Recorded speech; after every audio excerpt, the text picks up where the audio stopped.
Truth vision ന്യൂസിലേക്ക് സ്വാഗതം. ആയൂരിൽ ക്ഷീര വ്യവസായ സഹകരണ സംഘത്തിന്റെ ആഭിമുഖ്യത്തിൽ വെജിറ്റബിൾ മാർട്ടിന്റെ ഉദ്ഘാടനം നടന്നു.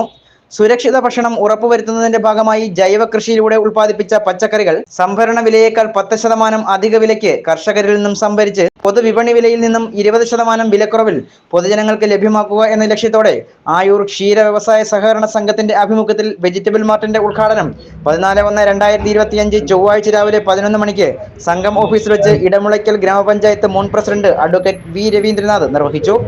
സംഘം പ്രസിഡന്റ് ബിനു പാപ്പച്ചന്റെ അധ്യക്ഷതയിൽ കൂടിയ യോഗത്തിൽ ഭരണസമിതി അംഗം അമൽ വർഗീസ് സ്വാഗതം പറഞ്ഞു. ഇടമുളയ്ക്കൽ ഗ്രാമപഞ്ചായത്ത് ക്ഷേമകാര്യ standing committee chairman M Rafi ആദ്യ വിൽപ്പന നിർവഹിച്ചു. Ward member S Thankamani, diary extension officer KP Beena, Karthika MS, Riyas AM എന്നിവർ ആശംസകൾ അറിയിച്ച് സംസാരിച്ചു. സംഘം സെക്രട്ടറി Y റോസമ്മ കൃതജ്ഞത അറിയിച്ചു. Truth vision news, Ayoor. വില കൂട്ടിയെടുക്കുക അല്ലേ? അപ്പോൾ കർഷകന് 10% കൂടുതൽ കിട്ടും. ഈ ക്ഷീര കർഷകർ തന്നെ പച്ചക്കറിയോ മുളകോ വഴുതനയോ ഒക്കെ ഉൽപ്പാദിപ്പിക്കാൻ തുടങ്ങിയാൽ മാർക്കറ്റിലുള്ളതിനേക്കാൾ 10% വില കൂട്ടി ഇവിടെ വാങ്ങുക. എന്നിട്ടത് 20% കുറച്ച്, അതായത് വാങ്ങുന്നവർക്ക് സബ്സിഡിയായി കൊടുക്കുക. നല്ല വില കിട്ടുന്നതിന് പച്ചക്കറി കച്ചവടത്തിൽ നല്ല കൊള്ള നമ്മുടെ നാട്ടിൽ നടക്കുന്നുണ്ട്. ഇത് വേണ്ടാന്ന് വയ്ക്കാൻ നാട്ടുകാർക്ക് പറ്റില്ല. നമ്മളത് കഴിച്ച് ശീലിച്ചെടുക്കും. അപ്പോൾ അതുകൊണ്ട് തീർച്ചയായും വാങ്ങും. അപ്പോൾ എന്നും ഡിമാൻഡുള്ള ഒന്ന് തന്നെയാണ് പച്ചക്കറി. അതിൽ വിഷം കലർത്തിയാണ് തമിഴ്നാട്ടുകാരെ നമുക്ക് തരുന്നത്. പ്രസിഡന്റ് പിന്നെ അഞ്ചൽ കർഷക സംഘത്തിന്റെ ഏരിയ സെക്രട്ടറിയും കൂടെ കർഷകരെ എടുത്തിട്ട് നമുക്ക് വിപണനം നടത്തും.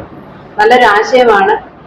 നമുക്ക് കുറച്ച് ഞങ്ങളുടെ വീട്ടിൽ തന്നെ കുറച്ച് പച്ചക്കറിയൊക്കെ ഉണ്ടായിരുന്നു. നമുക്ക് കൊടുക്കാൻ ഇതൊരു സ്ഥലമില്ല. അപ്പൊ അങ്ങനെ വരുമ്പോൾ സാധാരണക്കാരൊന്നും എടുക്കാൻ പറ്റുന്നൊരു ഇതായിട്ട് രീതിയിൽ ചെയ്യാൻ പറ്റുന്നതാണ്. പക്ഷെ അത് ആലോചന മാത്രമാവരുത്.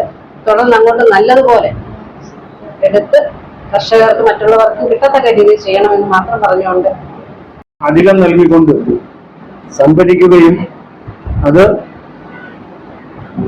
നാട്ടിലെ ജനങ്ങൾക്ക് 20% വിലക്കുറവിൽ നൽകിക്കൊണ്ട് പുതിയൊരു വിപണന കേന്ദ്രമാണ് ലക്ഷ്യമിട്ടിരിക്കുന്നത്.